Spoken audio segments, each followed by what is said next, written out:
suis ravi d'être avec vous aujourd'hui. Avant de commencer, j'avais envie de vous poser une petite question. C'est le moment où je vais vous demander de lever la main. Je voulais savoir si dans votre entreprise, vous aviez déjà des profils comme des Product Growth Managers, des Product Marketing Managers ou des profils dédiés au go-to-market, par exemple. Est-ce que... bon, il y en a un petit peu. Là, comme ça, je dirais... ah. Voilà. Je dirais qu'on a un petit 15-20% de la salle. Écoutez, en tout cas, ce n'est pas une fatalité. Si vous n'en avez pas, nous non plus, on n'en a pas. Et ça ne va pas m'empêcher aujourd'hui de vous ouvrir un petit peu les coulisses de ce qu'on fait chez BPI France. L'idée, ce n'est pas tant de parler de nous que de vous partager donc, effectivement des tactiques, des expérimentations, des optimisations qu'on a pu mettre en place et qui nous ont permis de libérer la croissance d'un produit qui marche déjà. Pour vous partager un petit peu de contexte, rapidement, c'est toujours intéressant de savoir d'où on vient, où on va. Et d'ailleurs, au passage, si vous le souhaitez, vous pouvez télécharger notre playbook. C'est un petit template Notion que vous pouvez dupliquer et adapter à souhait. Dedans, il y a des pratiques, des standards et plein de bonnes choses. Notre contexte, c'est aussi un contexte de croissance. On est passé de 0 à 30 équipes en 4 ans. Ça implique de distribuer la responsabilité à tous les étages de notre organisation. Vous connaissez un petit peu la musique. Nos équipes, elles sont responsables d'objectifs, des objectifs qui sont communs entre la tech, le produit et le design. Et à la fin, on est responsable de la performance de l'entreprise. On doit pouvoir convertir ces objectifs en heures ou en euros. Et surtout, la deuxième chose, c'est qu'on a dû développer de nouvelles compétences. Et on a dû apprendre à développer nos muscles de stratégie, de recherche, de marketing. C'est des compétences qu'on n'avait pas forcément en interne.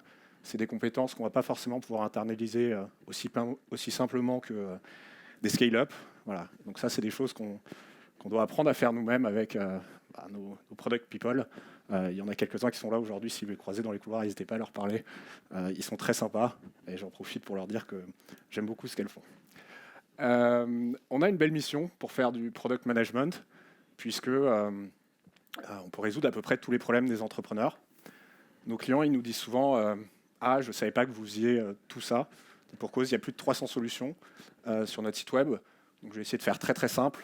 On finance et on accompagne les entrepreneurs à chaque étape clé de la vie de leur entreprise. Ça va de la création jusqu'à la conquête de l'international. Et ça, on le fait pour les aider à voir plus grand et plus loin, pour les aider à libérer la croissance de leur entreprise. Ça, on le fait également en mettant 2 ingrédients magiques dans tout ce qu'on fait, la vitesse et l'optimisme. La vitesse et l'optimisme, on va pas mal en parler aujourd'hui. C'est un petit peu nos North Star Values, comme disait Amandine Dior dans un très bon talk à LPC il y a quelques années. Si vous ne l'avez pas vu sur un peu le contexte back market, je vous invite à le regarder. Et donc voilà, dans notre quotidien, dans notre expérience, parfois dans les plus petits détails d'exécution qui font toute la différence, on met pas mal de vitesse et d'optimisme. Pour aider les entrepreneurs à libérer leur croissance, on a quelques belles ambitions dans notre plan stratégique à 4 ans. Je ne vais pas toutes les citer, mais pour vous donner quelques exemples, on va mettre par exemple 35 milliards d'euros dans la réindustrialisation de la France, 35 supplémentaires dans la décarbonation de nos entreprises, on va mettre 10 milliards dans la santé, 5 dans l'intelligence artificielle, et j'en passe. Ce qui va surtout nous intéresser aujourd'hui, c'est le sujet qu'on a choisi, c'est le soutien aux plus petites entreprises, jusqu'à 49 salariés. Ce qu'il faut bien comprendre, c'est que traditionnellement, BPI France, on est une banque de réseau. Ça veut dire qu'on a 1500 chargés d'affaires, chargés d'opérations, chargés d'accompagnement qui sont répartis dans toute la France, dans plus de 50 implantations régionales. Et ils font du porte-à-porte de masse. Ils vont sur le terrain, au plus près des entrepreneurs, pour les conseiller. Ça, c'est un modèle qui marche plutôt bien à l'échelle des PME et des ETI. C'est un modèle qu'on peut plus difficilement scaler à l'échelle de 3 millions de TPE. Ça ne marche pas comme ça. On est sur des petits tickets et des gros volumes. Et donc, lorsque vous avez des imprévus, par exemple une crise sanitaire en mars 2020, là, nous, il y a eu un bouleversement. C'est que la première chose qu'on a fait, c'est qu'on a créé un prêt garanti par l'État. On a soutenu 800 000 entreprises à hauteur de 130 milliards d'euros. Et de l'autre côté, nos TPE qui ne pouvaient pas profiter de ce prêt garanti par l'État, elles se sont retrouvées dans une situation où leur activité fait un arrêt cardiaque et elles ne peuvent pas attendre 3 mois que leur banque leur réponde, et compte tenu de la conjoncture, probablement de manière négative. Donc là, on se retrouve dans une situation un petit peu dramatique quand on est une TPE. Alors, on m'avait donné un numéro vert. mais il se trouve que j'ai eu un bon réflexe. J'ai testé le numéro vert qu'on m'a donné avant. Ça marche pas. Donc on va s'organiser d'ici lundi. Non, mais donc et moi j'en ai ras-le-bol des numéros verts dans tous les sens. Voilà. Nos TPE, elles en avaient un peu ras-le-bol des numéros verts, et donc on leur a proposé une alternative. On a créé une nouvelle ligne produit. C'est un peu comme si on avait créé une start-up dans l'entreprise dont on est responsable. Et c'est vraiment une verticale fintech. Notre but, là, c'était de digitaliser toute la chaîne d'octroi du crédit, la collecte d'informations, la gestion de la fraude, la gestion du risque, la gestion des opérations, etc., jusqu'au décaissement. Je vais laisser Axel et un de nos utilisateurs nous résumer un petit peu l'esprit de nos pré-Flash. Flash, c'est un dispositif de financement jusqu'à 75 000 € sans garantie, avec des taux à partir de 3,09, une réponse en 48 heures maximum et un déblocage des fonds en 7 jours. Bon, le rêve, quoi. Et alors, c'est pas moi de dire si c'est le rêve ou pas. Voilà. Donc nos prêts digitaux, c'est le rêve. C'est pas moi qui le dis. Et l'ironie du sort, c'est que la personne qui est là, c'est un banquier, donc il sait de quoi il parle. Et pour l'anecdote, il s'appelle Iban. Voilà, véridique. Et donc moi, je trouve ça formidable, un banquier qui s'appelle Iban. J'ai envie de le croire. Et en plus, ce qu'il nous dit concrètement, c'est qu'en fait, on a un non-fair advantage. On a un avantage injuste sur notre marché. Je vais vous expliquer tout ça. Et donc là, on se retrouve dans une situation où on a de l'attraction naturelle malgré nous, parce que on a sorti le défibrillateur pendant la crise du Covid pour soutenir nos TPE. On a un produit qui fonctionne, et en plus, on a un avantage injuste sur le marché. On a une position forte. Sauf qu'en fait, avec le temps, nos prêts digitaux, ils se sont un peu essoufflés. Et donc, on s'est retrouvé en fait, dans une situation où on a dû pivoter. Et c'est là où je vais commencer à vous parler un petit peu de product growth et vous raconter comment on a réussi par multiplier par 10 la croissance de ce qu'on va appeler un petit peu plus tard nos pré-flash, juste en optimisant notre produit. 30 secondes de stratégie, c'est toujours intéressant pour bien comprendre de quoi on parle. Avec Emeric, le CEO de notre plateforme, on doit réaliser X prêts à la fin de l'année pour atteindre notre break-even. On est responsable d'un PNL. Donc notre seuil de rentabilité, on a estimé dans nos prévisions qu'il était à ce niveau-là. Derrière, avec Pauline, avec Clémence, on doit définir un plan pour atteindre cet objectif, notre stratégie produit. Elle est assez basique. On veut générer X leads qualifiés, les plus organiques et les moins payants possibles. On veut ensuite optimiser tout ce qui peut l'être dans la conversion. On veut réduire les frictions. On veut éviter les allers-retours sur les dossiers. On veut ensuite, troisièmement, réduire les coûts et les délais de traitement des dossiers. Dans la banque, vous savez, il y a la gestion de la fraude, la gestion du risque. Tout ça, ça a des coûts. Il y a un pilier que je n'ai pas mis là, mais j'ai envie de le mentionner parce qu'on ne parle jamais assez de tech, même si aujourd'hui on parle beaucoup de marketing. C'est la scalabilité, la maintenabilité de nos plateformes. Donc on a divisé par 10 le coût de lancement de nos nouveaux prêts. Et puis il y a un quatrième pilier qui est ici. On l'évoquera un peu plus tard. Il est arrivé un petit peu plus tard. Et on va se poser des questions sur la fidélisation, sur la répétition, sur la monétisation de nos services. Sauf que là, lorsqu'il s'agit de se demander comment on peut libérer la croissance de nos produits, Clémence et Pauline, elles se retrouvent un peu dans cette situation où, avec Emeric et les autres, on a plein d'idées. On se dit qu'on peut faire plein de choses pour toucher de nouveaux clients, pour identifier de nouveaux segments, pour développer de nouveaux usages. Et là, notre arbre d'opportunité, il déborde. Sauf que le problème, quand on n'a pas de focus, je pense que ça vous parle, c'est deux choses. La première, c'est qu'on crée de la dette et des incidents. Et donc nos développeurs, ils passent plus tant de temps à développer notre produit qu'à déplier des tickets sur Slack. Et la deuxième chose, c'est qu'on ne fait pas assez de discovery. On ne réduit pas assez l'incertitude. Et donc, on ne s'assure pas que nos solutions, elles sont suffisamment de valeur pour le client, qu'elles sont suffisamment viables pour le business, qu'elles sont vraiment utilisables, qu'elles sont vraiment faisables techniquement. Et comme on est une banque, qu'elles sont conformes à nos exigences réglementaires. Et comme on est BPI France, il y en a pas mal. Donc on n'augmente pas assez notre niveau de confiance, comme dirait Itamar Gilad. Je ne sais pas si ça vous parle. En tout cas, sinon vous pouvez googler Confident Meter. Je trouve que c'est une belle manière de résumer l'esprit de la discovery qui est toujours en mouvement. Et c'est là que c'est un peu personnel comme interprétation, mais je crois qu'il y a un lien consubstantiel entre ce qu'on appelle la product discovery et le product growth.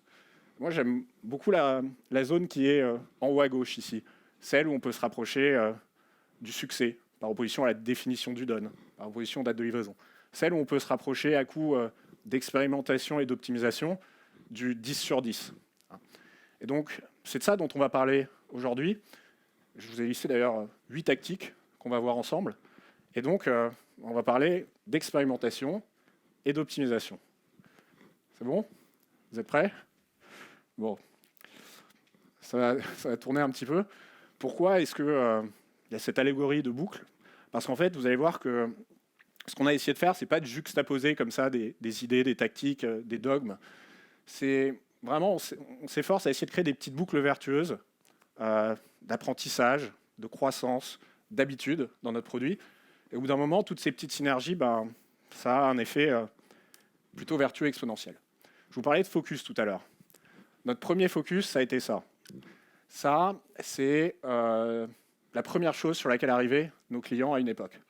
C'est un peu le reflet de notre complexité bancaire. Vous avez un inventaire à l'après-vert avec des bénéfices clés, des critères d'éligibilité qui sont un peu noyés dans notre jargon.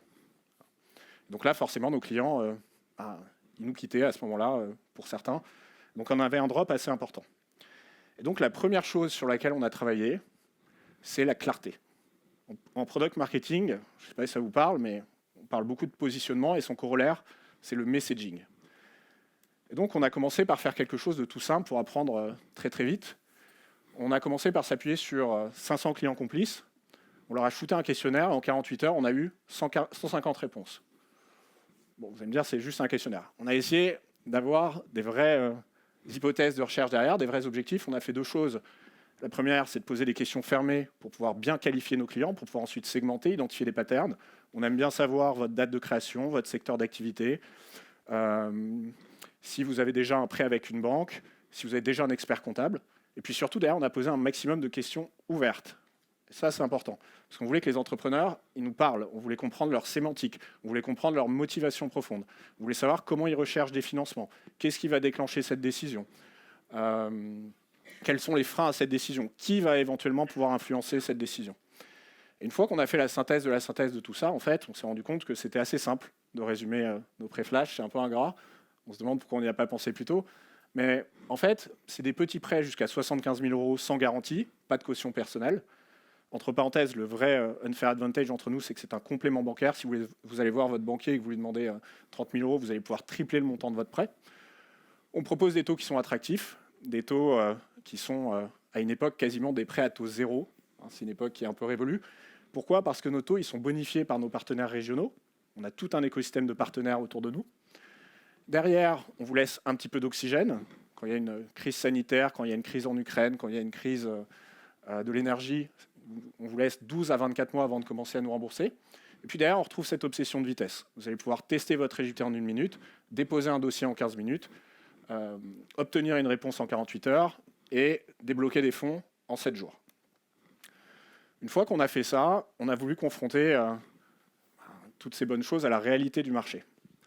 Et là, je dois vous avouer qu'en fait, la marque Flash, elle n'existait pas encore. Jusqu'à présent, on avait des prêts qui étaient un petit peu éparpillés sur le web avec des URL différentes, un petit peu barbares, un petit peu bancaires. Je sais plus, je crois qu'on avait un prêt cap rebond FEDER, voilà, des trucs comme ça qui ne parlaient pas forcément aux entrepreneurs. Et donc, on a tout regroupé évidemment sur un même site vitrine, ça c'était l'intention, mais surtout sur une même marque. On a eu envie de tester l'idée de Flash très rapidement, les petits prêts de BPI France qui vont vite. Puis surtout, on les a regroupés sous forme de gamme. On les a orientés autour des objectifs des entrepreneurs.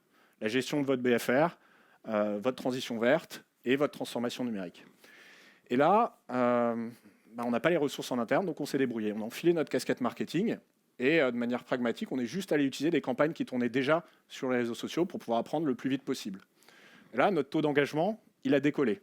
On a pu recruter au passage 100 clients complices qui n'avaient pas de biais. Et avec Jean-Baptiste, on a fait un travail intensif pendant 5 jours pour tester des prototypes. On a utilisé un formidable outil bien connu des product designers qui s'appelle Maze. Pour ça, on a fait 2 choses. La première, c'est ce qu'on appelle un 5-second test. On a affiché le hero de notre site vitrine, la partie supérieure, et on a testé nos propositions de valeur et nos bénéfices clés. Là, on a vu que ça marchait plutôt bien, que les entrepreneurs y retenaient plein de choses, et ils nous ont donné quelques idées d'optimisation. Et puis surtout, on a pris toute notre complexité bancaire, et avec Jean-Baptiste, on avait une idée fixe qui était d'essayer de réduire ça à 4 petites questions. On était convaincus que toute la complexité que vous avez vue au début, ça pouvait être un moteur d'éligibilité et qu'en moins d'une minute, on pouvait vous proposer la solution qui vous convient le mieux. Sauf que, à ce stade, les retours sont excellents sur nos maquettes. Les gens nous disent que ça a l'air super. Et effectivement, ils arrivent à le faire en moins d'une minute. Sauf que, c'est comme si je vous dessine, je sais pas, un marteau, un tournevis sur une feuille, c'est pas pour autant que vous allez pouvoir faire du bricolage avec. Et donc, nous, on a dû ensuite s'assurer de la faisabilité technique de tout ça, pour augmenter notre niveau de confiance, comme on le disait tout à l'heure. On a fait dans un bac à sable en no-code, absolument inutilisable, c'était pas le but. On a fait tous les tests qu'on voulait. On a pu, toujours sans solliciter nos équipes de delivery, pour l'instant, on a fait tout ça sans elles ont pu travailler tranquillement. On a testé nos appels API, qui évitent de poser des questions supplémentaires, d'où les 4 questions.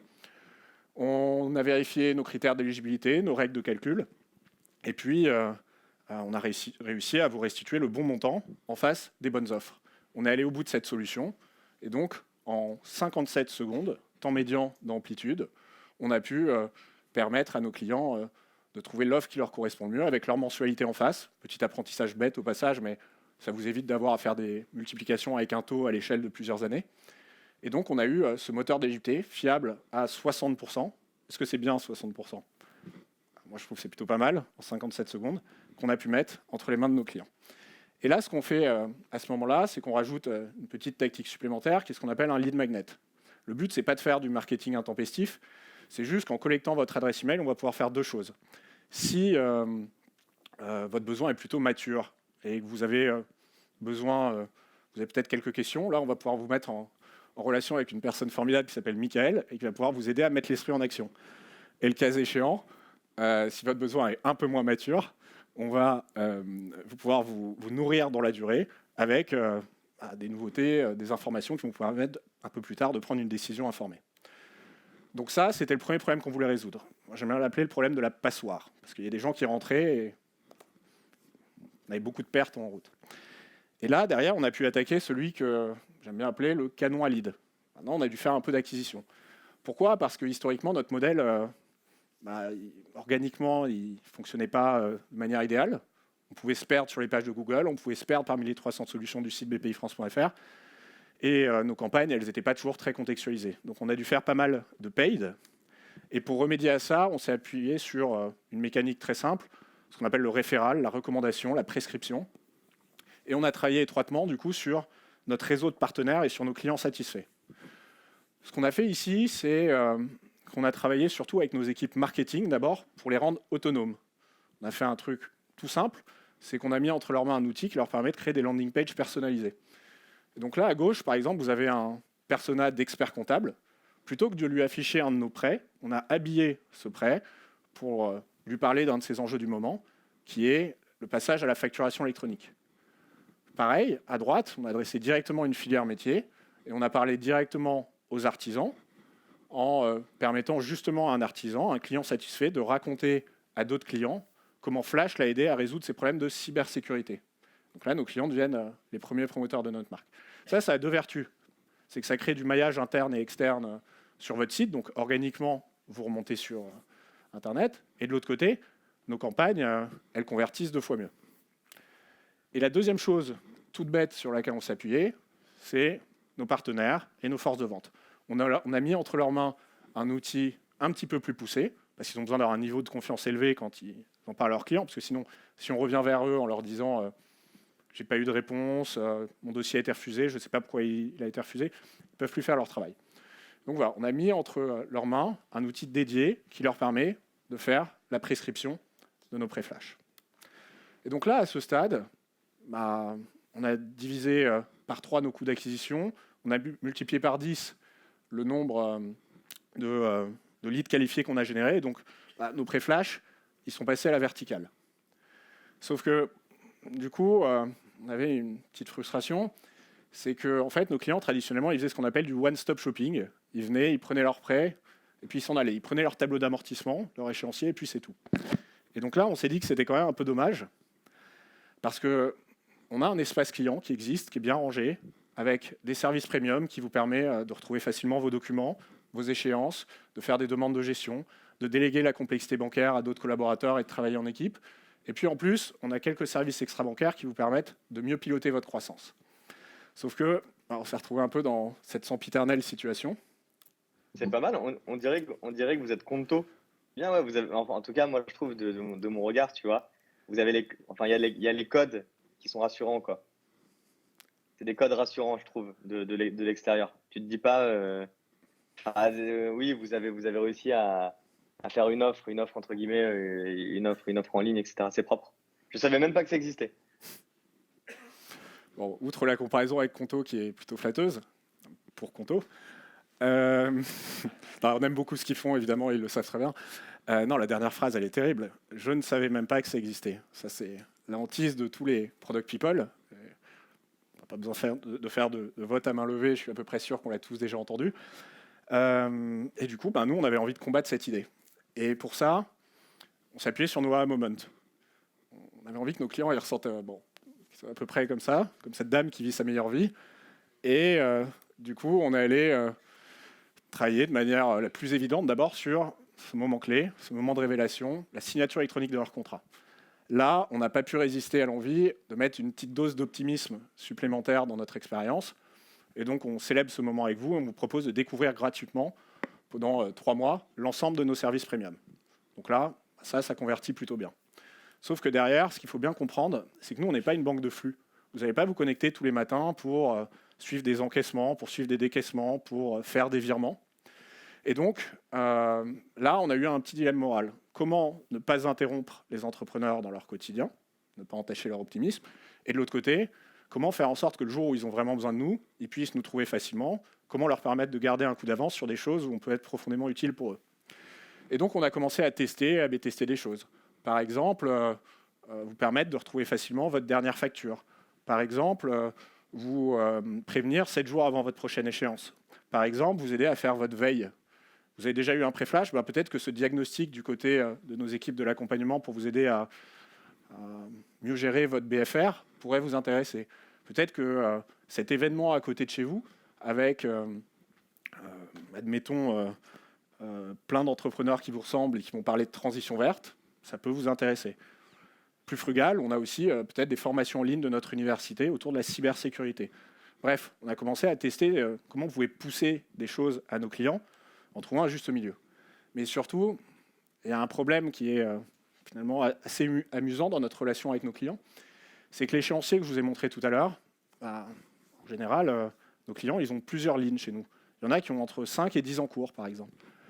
Et on s'est rendu compte d'un truc assez amusant, c'est qu'on avait beaucoup de clients qui prenaient des fichiers Excel et qui allaient renoter tout ça pour consolider ces informations, pour savoir combien ils allaient devoir nous rembourser dans 1 mois, dans 3 mois, dans 6 mois, dans 12 mois. Et donc ça, on a fait en sorte que ce soit la première chose qu'ils voient en se connectant sur notre tableau de bord dans la première seconde. C'est bête, mais c'est ça le job to be done ultime d'un client BPI lorsqu'il se connecte. Et ça, c'est pas du push. Et pourtant, on s'est rendu compte que ça crée des habitudes vertueuses chez nos clients, des réflexes, et qui revenaient pour avoir cette réponse-là. Donc, écoutez, en résumé, j'ai pas eu envie de vous partager aujourd'hui des trucs très dogmatiques. En réfléchissant un peu à ce talk, j'ai pas mal parlé avec des gens qui me parlaient souvent de product-led growth, par exemple. Je trouve que c'est super, des produits qui se vendent tout seuls. C'est l'esprit de tout ce qu'on peut essayer de faire en mettant des mécaniques de conversion naturelle dans notre produit. Je ne suis pas sûr qu'il y en ait tant que ça, finalement, des entreprises qui sont juste un produit depuis leur naissance et indéfiniment. Peut-être Notion, à un moment, nous a montré qu'ils faisaient ça très bien. Slack, mais même eux, aujourd'hui, ils en reviennent. Notion, ils mettent des sales en face de leur grand compte. Slack, ils se sont fait un peu doubler par Microsoft Teams. Bref, je ne pense pas que le débat, ce soit sales-led versus product-led, mais plutôt comment, même des entreprises comme la nôtre, très B2B, avec une relation humaine de proximité à la base, on peut réfléchir à avoir ce mindset, ces compétences dans nos équipes produits, les développer, et surtout essayer d'aller chercher ces petites boucles vertueuses d'apprentissage, de croissance, d'habitude, pour que plus jamais nos clients nous disent « je ne savais même pas que ça existait ». Et donc, si ça vous arrive, de temps en temps, je vais vous laisser là-dessus parce que je crois que l'appel du ventre commence à se faire sentir, il est 12h30. Si ça vous arrive, reposez-vous juste cette question. Comment on enlève un peu toutes nos obsessions ordinaires du quotidien pour avoir juste un focus et se dire si j'ai une intuition, c'est quoi le plus petit problème sur lequel je suis prêt à investir entre 0 et 20% de delivery qui auraient le plus d'impact pour apprendre vite et surtout pour libérer la croissance de mon produit. Voilà. Merci beaucoup. Gardez votre fraîcheur et bon appétit.